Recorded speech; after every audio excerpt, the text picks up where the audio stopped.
Hey guys, it's Miss Coconut. Hopefully you're listening to this when it's nice and dark outside and maybe your lights are down low and you're burning a candle. I want to talk to you today about the infamous Necronomicon. That's right. So Sundays are dedicated to the left-hand path in my group, and someone inboxed me a question. They wanted to know, is the book, the Necronomicon, real? Or is it just simply a book you find in the movie Evil Dead? Good question. Okay, so the Evil Dead, it's a movie. Bad stuff happens because someone opens a skin-wrapped book written in blood and unleashes evil into the world. So where do we get this grimoire from, right? Where does it come from, or is it just fake? Well, we kind of have to go back to the beginning.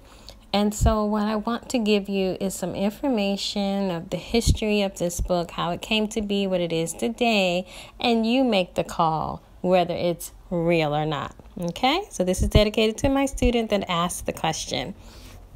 So in about the year 730, it is said that an Arab named Abdul al-Hazrid had several documents in his possession that talked about the existence of life, the meaning of good and evil, kept the records of the history of the creation of mankind involving the Nephilim. Basically, it kind of correlates to the story that's told in the Bible and in the Talmud about the ones that came before and other races. Okay, we really don't know if he existed. Some people will tell you that name isn't really Arab, it's just something that was made up. But those original manuscripts that we cannot really substantiate the story or corroborate the story, it is said that John Dee, who was a very famous occultist for the Queen, and his assistant Edward Kelly actually began to work out of these manuscripts and translate them. Okay, so for them to be fake, they surely drew a lot of attention by some big time people back then. And at some point, we know that Crowley also got a hold of these manuscripts. We know Hitler also got in touch with them because they started to disappear. Some private libraries, they were broken into for these manuscripts. So the legend is huge, all right? So here we go. Fast forward to the author H.P. Lovecraft. And I mean, Sundays are a great day for reading, right? Hopefully after this little mini review, you'll be led to read up on some of these stories. So H.P. Lovecraft, we know, is a very famous author.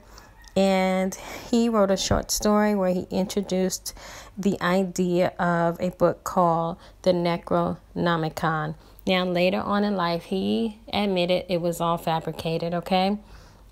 The funny thing is, because he placed the idea of this fictional or not fictional grimoire in his publications, it took a life on its own. So whether he was actually, because you know what? Okay, let me backtrack. See, because H.P. Lovecraft actually married a woman that also used to date Crowley.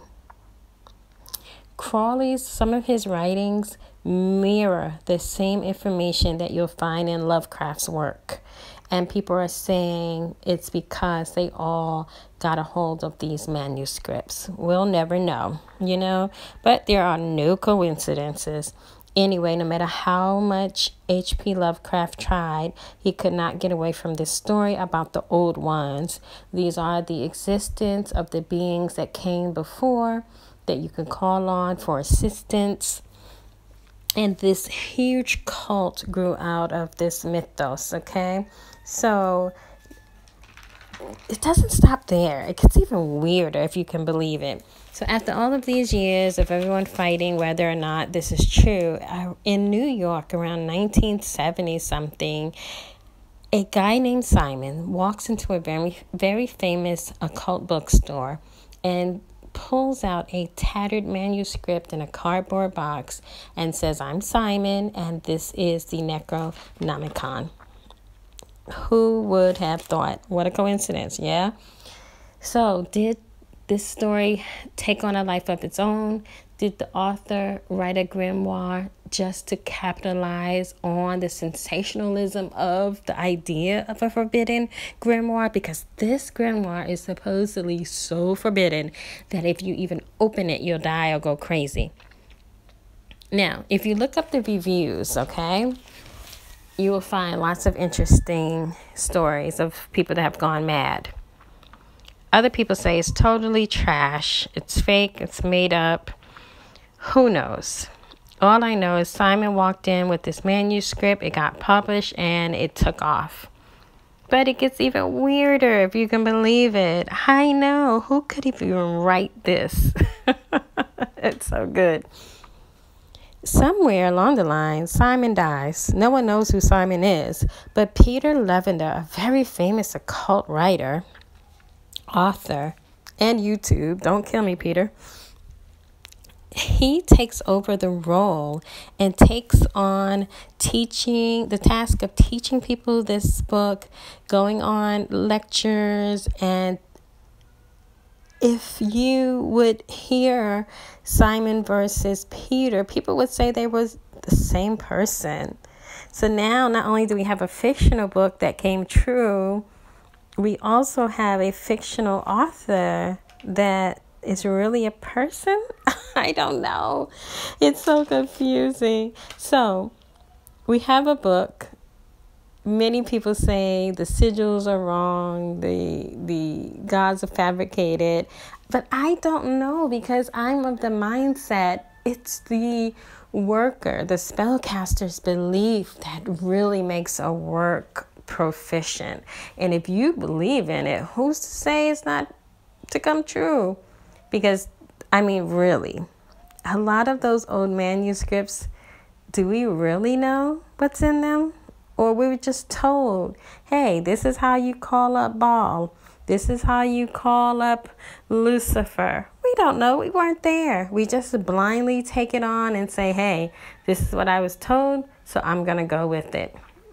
Well, after all of this, I know that Sundays are probably your downtime. Maybe it's a great day to research some of this fascinating occult history involving this forbidding book called the Necronomicon.